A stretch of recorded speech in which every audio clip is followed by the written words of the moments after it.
What is human capital? Human capital refers to the stock of skill, ability, expertise, education, and knowledge involved in the people. What are the two major sources of human capital in the country? Expenditure on education, expenditure on health.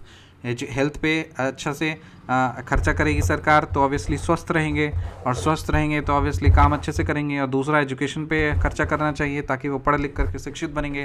What is expenditure on education? It is one of the most important sources of human capital formation. Investment in education is not only highly productive but also it yields increasing return and accelerates economic growth.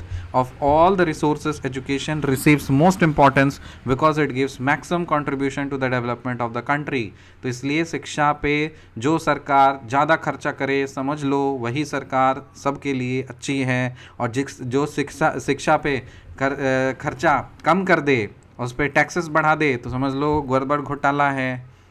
What is expenditure on health? Health is an important input for development of a nation. Expenditure on health is needed in the following areas.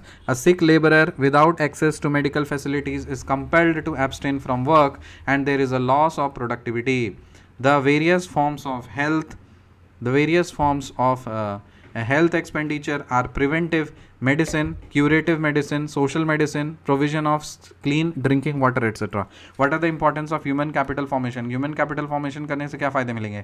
Education facilities, use of resources in the country, control of population growth, improves quality of life, increases life expectancy. Formation of human capital raises life expectancy of the people. Health facilities and availability of nutritive food enable people to live a healthy and long life.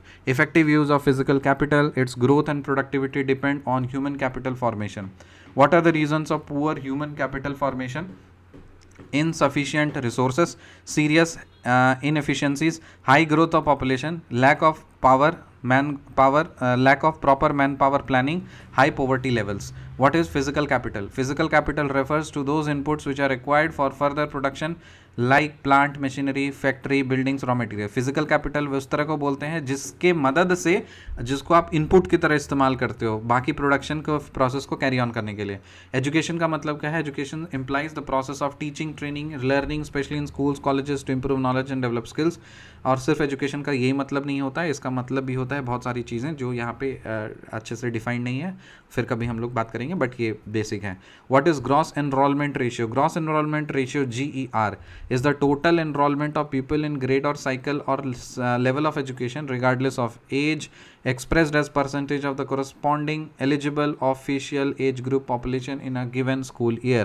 So मान लीजिए किसी साल में इतने 1000 लोग eligible हैं school में admission के लिए, ठीक है, उसमें से 800 लोगों ने एडमिशन लिया है, तो ग्रॉस एनरोलमेंट रेशियो कितना हो जाएगा? ये 800 डिवाइडेड बाय 1000 इंटू 100, ठीक है, तो इसका मतलब 80%.